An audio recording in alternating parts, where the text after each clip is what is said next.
मग ज्योतिर्लिंगाची पण का ओढ वाटायला लागली?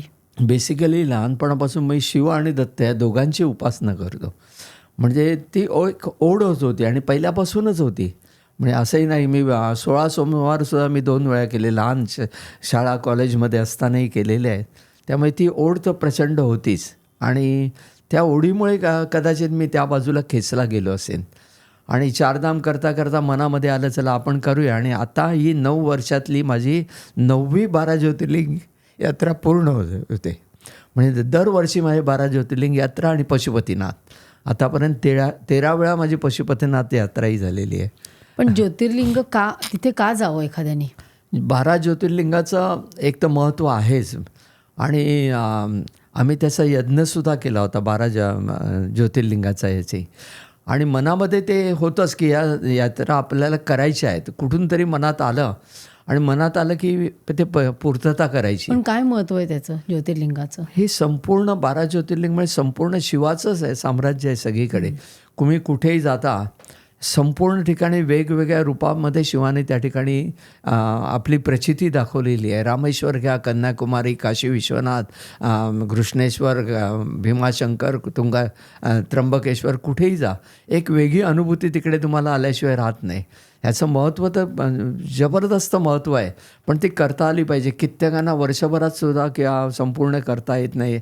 आयुष्यात म्हणे एवढं होणं शक्य नाही, पण आता महाराजांनी एवढ्या करून घेतल्या आणि दर वर्षात 12 ज्योतिर्लिंग, ते सुद्धा दर महिन्याचं गिरनार, सोमनाथसुद्धा माझं 297 वेळा झालेलं आहे. मग ह्या यात्रा करत असताना हेही करून घेतलेलं आहे आणि ते सहजगत्या झालं. म्हणजे जेव्हा त्यांची इच्छा असते तेव्हा ते आपल्याला त्या ठिकाणी करून घेऊन जातात. ह्याचीच अनुभूती आली. काशी विश्वनाथचा दर्शनाला जायचं होतं आणि त्यावेळेला तुम्हाला माहिती आहे तिथे कॉरिडॉरचं उद्घाटन होतं. डिसेंबर महिना होता, 13 मला वाटतं. आणि मी नेमका 12, 13, 14 अशी तिकीटं बुक केली होती. सगळे तिकडे म्हणू लागले का अरे तिकडे कॉरिडॉरचं उद्घाटन आहे, मोदीजी येणार आहेत, तर तुम्हाला दर्शन कसं मिळणार? मग महाराजांची इच्छा त्यांनी सांगितलं आणि नंतर पूजा माझी प्रवचनं लागली होती, त्यामुळे त्या ह्याच्यामधून पुढे कठीण वाटत होतं. पण म्हटलं महाराजांनी सांगितलं आपण जायचं. मी तिकडे गेलो. तिकडल्या हॉटेलवाल्याने विचारलं मला कितना दिन का स्टे है? बोला 1 दिन का ही, कल मुझे निकलना है. तो किसके लिए है आप इधर? बोला दर्शन के लिए.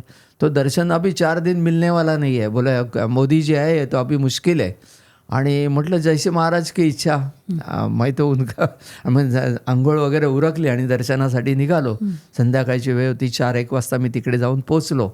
कॉरिडॉरच्या बाहेर सगळं जबरदस्त पब्लिक होतं आणि आतमध्ये कोणाला सोडत नव्हते. आतमध्ये कमांडो वगैरे, कारण मोदीजी आले होते आणि ते सगळं तिकडे चित्र होतं. आम्ही बराच काळ तिकडे रेंगाळलो, सगळ्यांना विचारलं, पण बोललं नाही अभी तो 3-4 दिन तो मुश्किल आहे. आणि त्याच वेळेला गिरनारचे शेरनाथ बापू आले बाहेर आणि मला पाहिलं, ओळखतात ते म्हणाले अरे इधर किधर आ गए? बोला दर्शन केले. बोला थोडा पहिले आते तो मेरे साथ लेके जाता था अंदर. बोला ठीक कोई बात नाही, मैं देखता हूँ. आणि ते निघून गेले. नंतर मी विचार केला की आता आपण इकडे आलो आहे तर आता इथे जर दर्शन होत नसेल तर ॲटलिस्ट गंगा आरती तरी अटेंड करूया. म्हणून मी निघालो आणि त्याच वेळेला एका फुलाच्या स्टॉल्स असतात, त्यांनी मला बोलवलं. अरे भाई साहब प्रसाद का थाली तो लेके जाओ. बोला लेके क्या करूँ, इधर तो अंदर छोड़ते नहीं. बोला लेकिन छोड़ेंगे तो आपके पास मोबाईल जूता है वो इधर रख देना, छोड़ेंगे तो आप कहाँ दौड़ते रहेंगे. मग माझ्याही मनात विचार आला तिकडेही आपल्याला लागणारच आहे, इथेच ठेवूया, बघूया सोडलं वगैरे तर, नाही तर मग आपण गंगा आरती अटेंड करू. म्हणून मी त्यांच्याकडून ते पूजेचं थाली घेतली आणि मी पुढे जायला लागलो. आणि त्याच वेळेला माझ्या पाठीमागून एक गृहस्थ आले. त्यांनी सफेद पायजमा आणि केशरी रंगाचा झब्बा घातलेला, शेंडी होती आणि ते पुजाऱ्यासारखे वाटत होते आणि चेहऱ्यावर एक वेगळा तेज होता. आणि माझ्याकडे बोला कहाँ जा रहे है, पूजा के लिए? बोला कि इधर अंदर तो कोई छोड़ते नहीं है. ते हसले माझ्याकडे बघून. बोला क्यों नहीं छोड़ते, आओ आओ मेरे पीछे आओ. आणि मी त्यांच्या मागे गेलो. तिकडे दोन्ही बाजूला आतमध्ये मोदी जे असल्यामुळे दोन्ही बाजूला इन्स्पेक्टर आणि पोलिसांच्या रांगा होत्या असं बसलेले आणि मधला रस्ता बंद केलेला. आणि ते बोला मेरे पीछे आते रहने का. आणि मी त्यांच्या मागोमाग जातो आहे आणि जणू काय ते पोलीस आणि इन्स्पेक्टर ते ब्लँक झाले होते आणि त्यांच्या समोरून आम्ही दोघंही गेलो, कोणी आम्हाला अटकलंही नाही. आणि आम्ही दोघंही त्यांच्या समोरून आत गेलो. तिथे गेल्यानंतर पुढे म्हटलं सुटलो बाबा आता आत जाऊ. पण थोडे पुढे जाऊन पाहिलं तर कॉरिडॉरच्या बाहेर ह्यांचा चेकपोस्ट होता, मिलिटरीचे कमांडोचा. म्हटलं आता इथे काय धडकत नाही.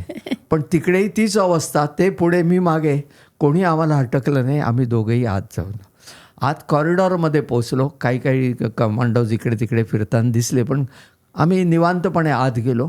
आतमध्ये संपूर्ण शुकशुकाट होता. आम्ही काशी विश्वनाथ मंदिरापाशी जाऊन पोचलो. त्याने मला खुणे सांगितलं जाओ दर्शन करो. आणि मी अक्षरशः वेडा झालो. खाली जाऊन त्याच्या शिवलिंगावर डोकं ठेवलं, मनसोक्त रडलो. आणलेले बिलोपत्र सगळं तिकडे वाहिलं, पूजा केली, बाहेर आलो, निशब्द होतो. आणि त्यांनी माझ्याकडे पाहिला, बोला चलो उधर दिखाता हूँ कुछ. आणि त्यांनी त्या ठिकाणी ज्ञानवापी आता मस्जिद केली आहे, ते ज्ञानवापी मंदिर होतं तिकडे. तिकडे ह्याचं नंदीला तोडण्याचा यवनांनी प्रयत्न केला होता त्या ठिकाणी. आणि तो नंदी आजही तिकडे आहे त्या मंदिराच्या समोर. आता त्याच्याबद्दल हे चाललं आहे, सगळं ताब्यात घेतलेलं आहे. पण त्याच्यासमोर नंदी बसलेल्या अवस्थेत म्हणे नंदी को तोडणे का काफ़ी कोशिश किया, कुछ हुआ नहीं बोलते आहे. आणि ती बाजूला विहीर होती. विहीर अक्षरशः एवढीच जास्त मोठी नाही आहे. बोला इसमें बहुत गहनता आहे. अहिल्याबाई होळकरांचा इतिहास सांगितला काही, त्यांना शिवाने इथे आल्यानंतर दृष्टांत दिला, स्नान करू नये आणि या ठिकाणी बस. आणि तेव्हा त्यांनी काही शिवलिंगाची हे दाखवली आणि एक शिवलिंग महाकालेश्वरला आणि एक इकडे स्थापन करून घेतलं त्यांच्याकडून. अशा पद्धतीचं त्यांचं वक्तव्य होतं. बोला इसका महत्व बहुत आहे. पूर्वीच्या राजांची वगैरे त्यांनी हकीकत सांगितली, कोई भाई मन्नत मांगो ये तुम्हारी मन्नत पूरी हो जाएगी. बोला इधर इसको प्रदक्षिणा मारो कुएं को. पहला तुम्हारे माताजी पिताजी का नाम लो, बाद में गुरु का नाम लो, 3 प्रदक्षिणा करो, तुम्हारे दिन में जो भी मन्नत है मांगो पूरी हो जाएगी. आम्ही दोघंच तिकडे.